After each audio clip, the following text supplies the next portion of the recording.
완전 합격 제과제빵 저자 김창석입니다. 이번 강은 제품 평가 되겠습니다.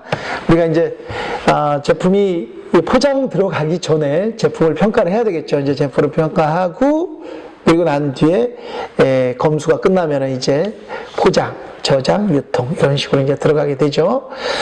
자, 그러면 이제 제품 평가를 따로 빼서 저는 이제 정리를 했습니다. 이제 제품 평가를 할 때 외부적 평가, 내부적 평가, 식감 평가가 있고요. 평가할 때 가장 중요한 기준은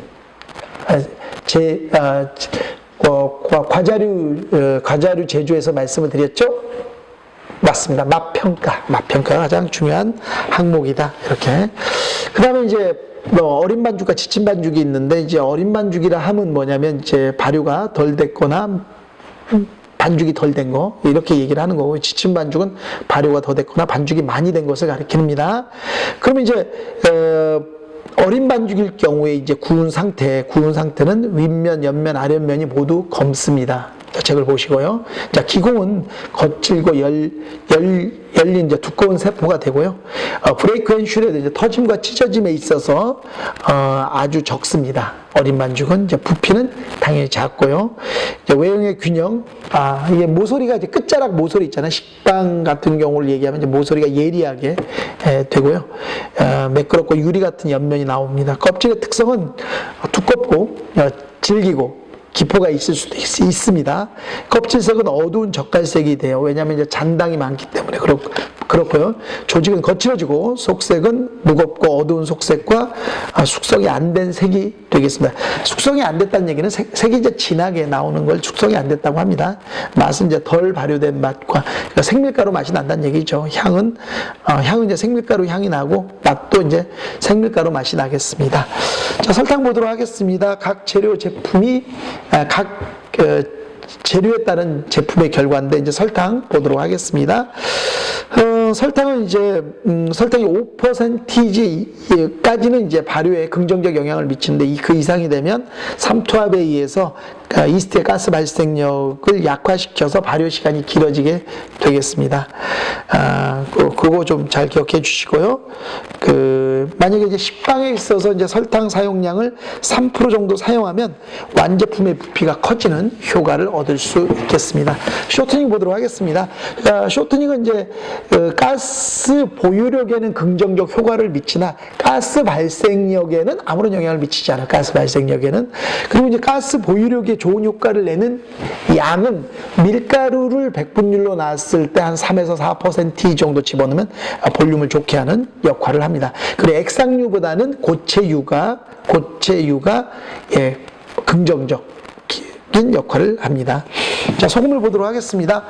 여기에서 사용하는 이제 소금의 양은 이론적인 얘기예요. 그래서 우리나라 사람들은 한 소금이 2% 정도 들어가면 제가 이제 실습을 해보면 다 짜다고 얘기를 합니다. 시험 품목 다 짜다고 얘기하던데 한 1.6 정도 넣었을 때 맛있다 막 이렇게 얘기를 하시더라고요. 근데 이건 어디까지 이론이라는 거, 이론과 실제가 약간 좀 다르다는 거, 미국식 이론임을 주지시키며 보도록 하겠습니다. 소금의 일반적 사용량이 2% 이상이 평균적이다. 완전 이 미국식 이론이죠. 그래서 최저 사용량이 1.7%다. 이렇게 얘기를 하고 있고요. 그래서 이제 2% 이상이 되면 발효를 현저하게 저해시킨다. 이렇게 기억하시면 되겠습니다. 자, 우유는요. 우유 보도록 하겠습니다. 우유에는 이제 카세인, 락토알부인, 락토글로불린이 있고요. 우유의 양이 많으면 우유 단백질의 완충작용으로 발효 시간이 좀 길어지는 현상이 생깁니다. 그리고 이제 우유에는 동물성 탄수화물인 유당이 들어있어서 굽기 시 당의 열반응을 이제 진하게 하죠. 진하게 해서 껍질색이 진하게 되는 원인으로서 작용하게 되겠습니다. 자, 다음에는 이제 제품의 결함과 원인 이렇게 해서 껍질의 질김, 부피, 자금, 그 다음에 표피의 수포 발생, 껍질의 반전 발생 이런 것들이 쫙 있어요. 있는데 이거는 이 부분은 있잖아요. 이 부분은 이게 읽고 이해한다고 해도 상당히 이게 암기가 잘 안 됩니다. 암기가 잘 안 돼요. 그러나 이건 되게 중요한 부분이긴 한데 암기가 잘 안 되기 때문에 가장 좋은 방법이 문제를 통해서 확인하고 이렇게 공부를 하는 것이 가장 좋은 것 같고요. 제가 이제 본 것 중에서 이제 시험에 가장 잘 나왔던 것은 뭐냐면 식빵의 껍질색이 엷은 원인이 뭐냐, 껍질색이 엷었는데 그 엷은 원인이 뭐냐와 브레이크 슈레드가 부족했는데 그 부족한 이유가 뭐냐였습니다. 그래서 같이 한번 보도록 하겠습니다. 식빵의 껍질색이 엷었다, 색깔이 잘 안 났다는 얘기죠. 부족한 설탕 사용, 오븐에서 거칠게 다룸, 2차 발효실의 습도가 낮음, 부적당한 믹싱, 효소제를 과다하게 썼음, 오래된 밀가루 사용, 1차 발효 시간의 부족, 굽기 시간 부족, 오븐 속의 온도와 습도가 낮음, 단물을 썼다, 이렇게 나와 있고요. 뭐 간단하게 이제 원리를 설명하면 껍질색은 이제 당류와 밀접한 관계가 있으니까 당류가 적게 들어가면 색이 잘 안 나겠죠. 또 온도와 밀접한 관계가 있으니까 온도가 낮으면 색이 잘 안 나겠죠. 효소제는 이제 당을 분해하는 거기 때문에 당을 많이 분해하면 분해할수록 색이 잘 안 나겠죠. 오래된 밀가루일수록 이제 단백질 함량이 이제 떨어져요. 분해에 의해서. 그러니까 색이 잘 안 나겠고, 그 다음에 이제 1차 발효가 이제 과다할수록 잔류당이 적기 때문에 색이 잘 안 나겠죠. 그리고 이제 그 당의 열반응에 있어서 무기질이 많이 있을수록 색이 진하게 납니다. 그래서 무기질 함량이 적은 물을 쓰면 색이 잘 안 나겠죠. 단물이 이제 무기질 함량이 적은 밀가루를 가리키는 겁니다.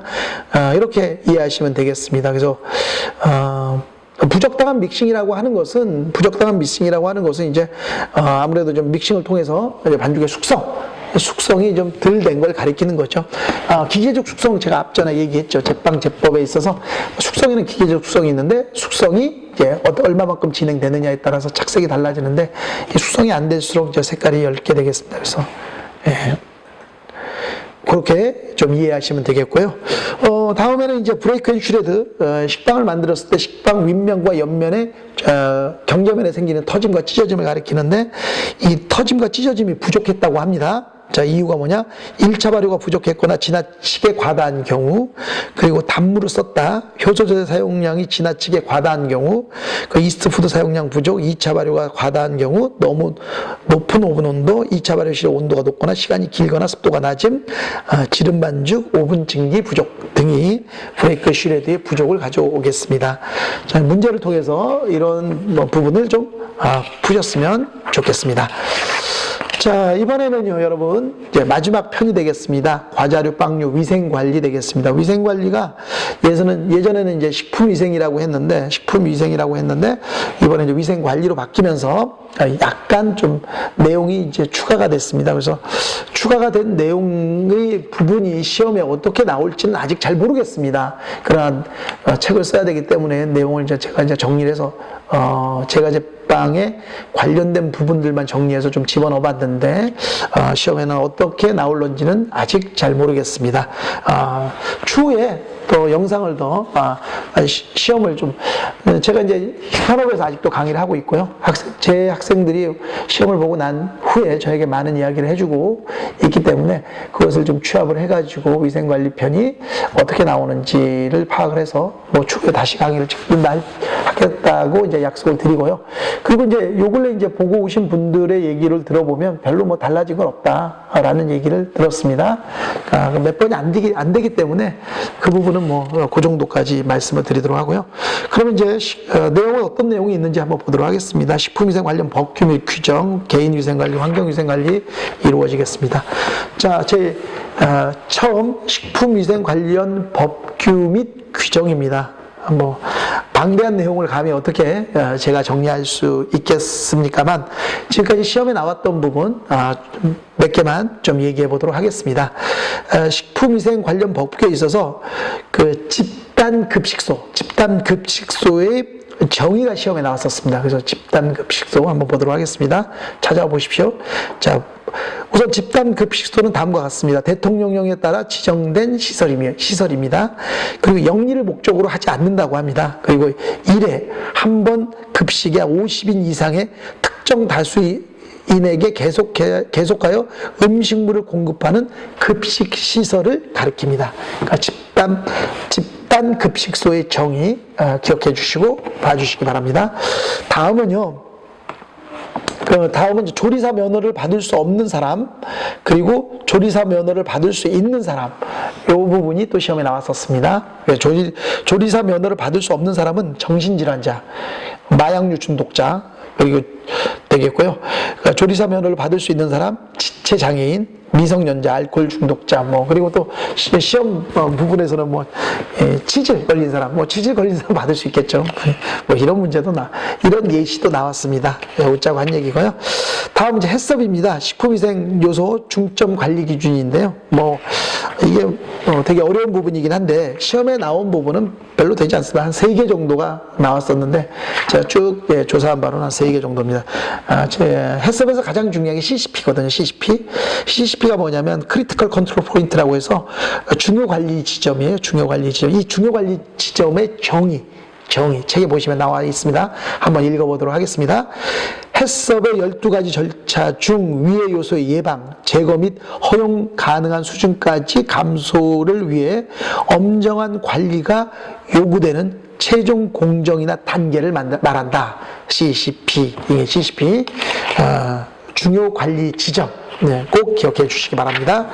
그 다음에 해썹의 7원칙이 있습니다. 해썹의 7원칙이 아닌 것, 이런 문제가 또 시험에 나왔었는데, 7원칙 한번 책을 통해서 봐주시면서 제가 읽어보도록 하겠습니다. 첫 번째, 위의 요소 분석. 두 번째, 중요 관리 지점. 세 번째, 한계 기준의 설정. 그 다음에 네 번째, 모니터링 방법의 설정. 다섯 번째, 개선 조치의 설정. 6원칙이 여섯 번째, 검증 방법의 설정. 일곱 번째, 기록의 유지 관리. 이렇게 해서 7원칙이 되겠습니다. 암기해 주시고요. 다음 이 해썹을 제과제빵 업계, 식품 업계에서 도입하면 어떤 효과가 있는가라는 문제가 나왔었는데, 우선 어떤 효과가 있냐면 자주적 위생관리 체계의 구축, 두 번째가 위생적이고 안전한 식품의 제조, 세 번째가 위생관리 집중화 및 효율성의 도모, 그 다음에 네 번째가 경제적 이익 도모, 다섯 번째가 회사의 이미지 제고와 신뢰성 향상 되겠습니다. 저희가 이제 동영상을 15분 단위로 끊어서 지금 찍고 있는데, 지금 시간이 얼마 안 남았다고 우리 PD님이 사인을 보내왔습니다. 요거 다음 강에서 하도록 하고요. 오늘 강은 여기까지 하도록 하겠습니다. 자, 여러분 화이팅 해주십시오. 화이팅!